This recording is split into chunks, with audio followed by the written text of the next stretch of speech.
Assalamu alaikum everyone. I hope you are doing well.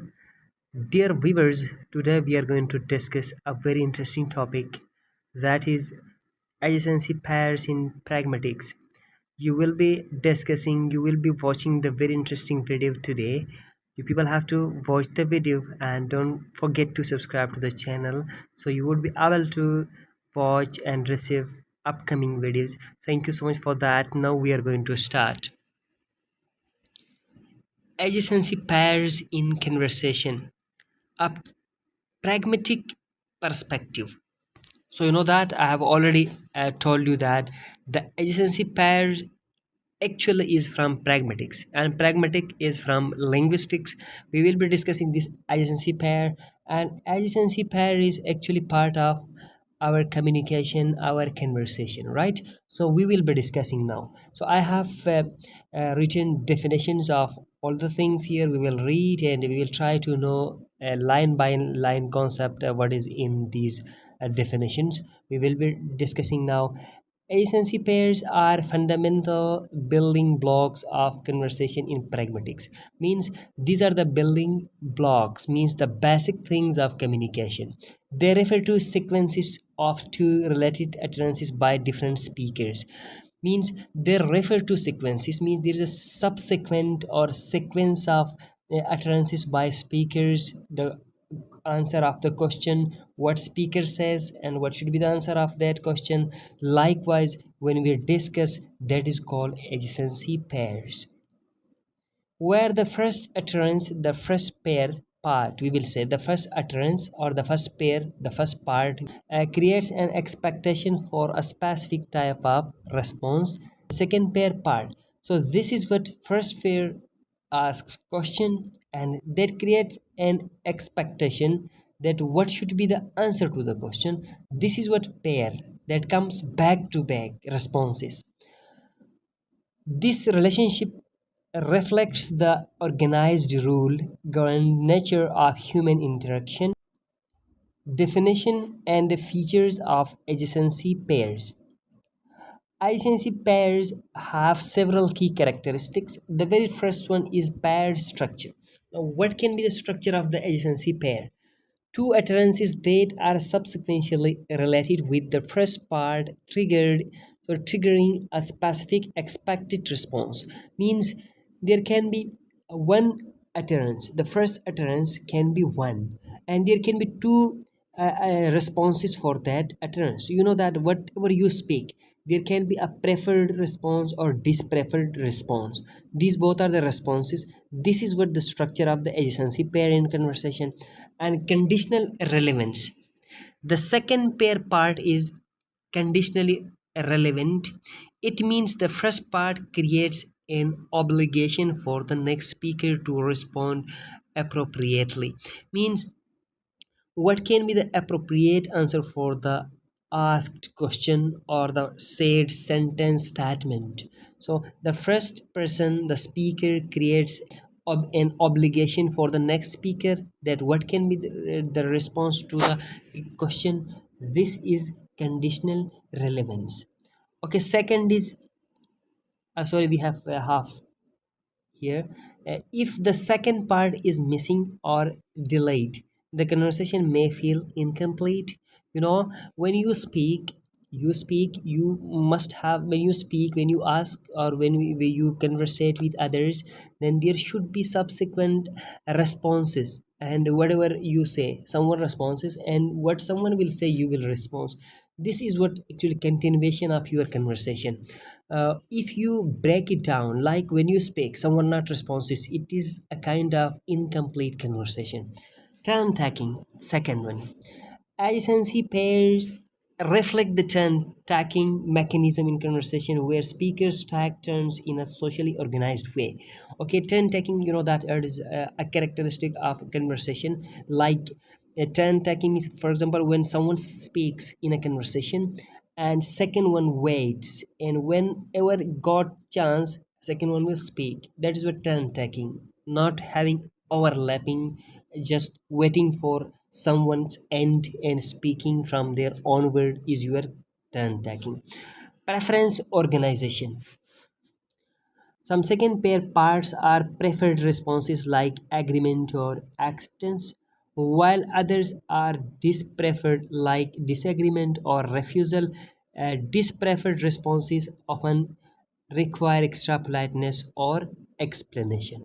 So, I have already told you that preference organization means there can be preferred or dispreferred. Two types of preferences are out there. The first one is preferred, second is dispreferred.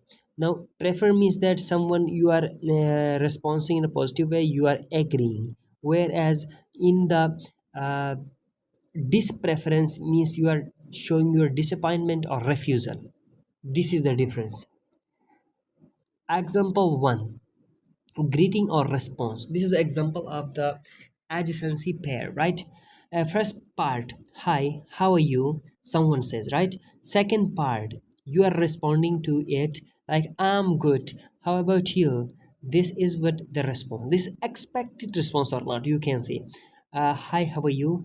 I am good. How about you? This is the answer. Now we are having analysis. Okay, we will see here. This is a classic example of an agency pair where a greeting is followed by a corresponding response. The first pair part creates the expectation of the response, and the social norms dictate that a written greeting of acknowledgement must follow.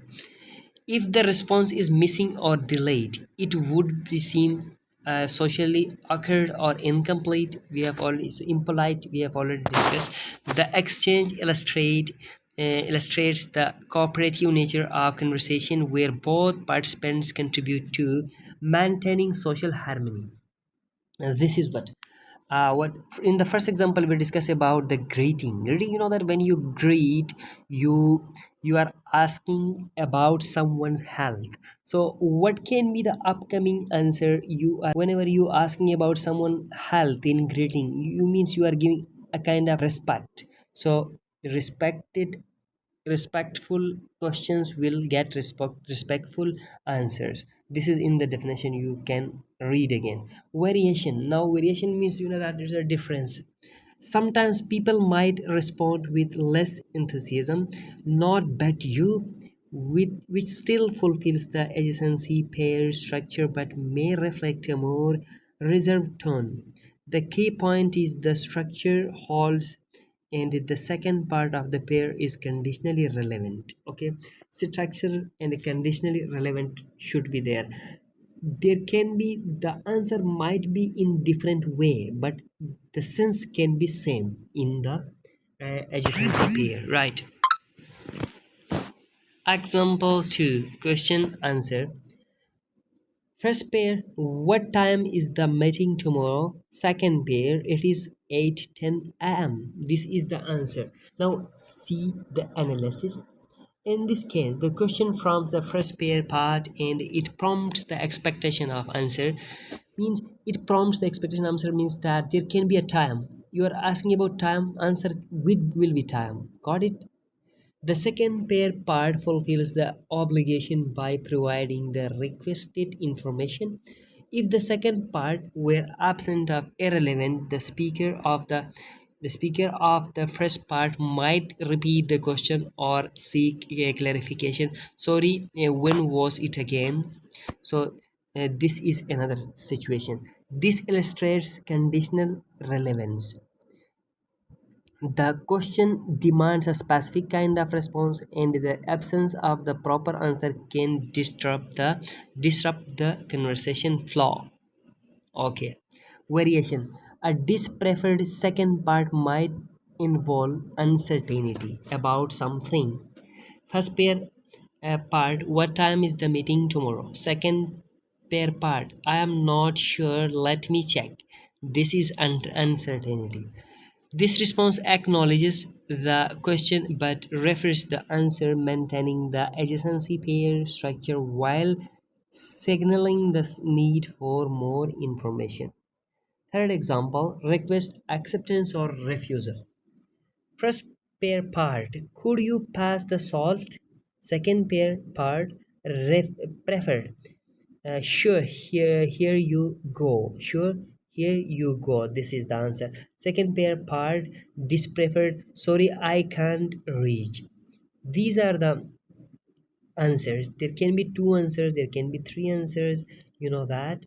Here these are three answers.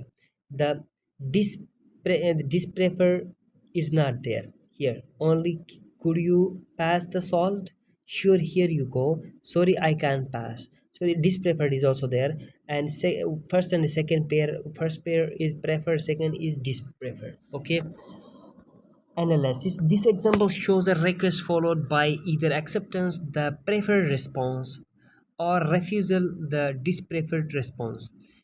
In the preferred version, the speaker responds positively and cooperatively. The conversation flows uh, smoothly as the request is fulfilled. In the dispreferred version, the speaker still responds, but in a way that does not meet the request. Notice how the dispreferred response often involves some form of explanation or apology to mitigate the refusal. Disparate responses are often lengthier and more polite as the speaker attempts to often the negative impact of refusal. Okay, you know that this was all about the preference and disprefer, or you can say preferred or dispreferred. In preferred you are being direct because you know that you are already accepting, whereas dispreferred you are being polite, like you want to motivate the speaker to motivate that you are dispreferring, right? You know that you are making it polite. This is done. Example 4. After acceptance or refusal, first pair, would you like some coffee? Second pair part, yes please. And second pair part, dispreferred, no thank you. Now yes and no, one is preferred, another is dispreferred. The acceptance or refusal, one is after you are having acceptance or refusal. Okay, this can be happen. The offer in the first pair part prompts either acceptance preferred or refusal dispreferred.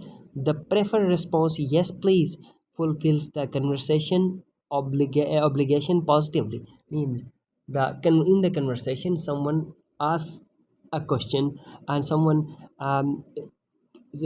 produces a statement, utters a statement, and you are answering in a positive way. It is, you say yes please, it is your preferred answer.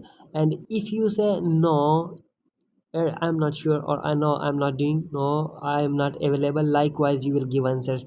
It means that you are not preferring, you dispreferred in that way. Got it?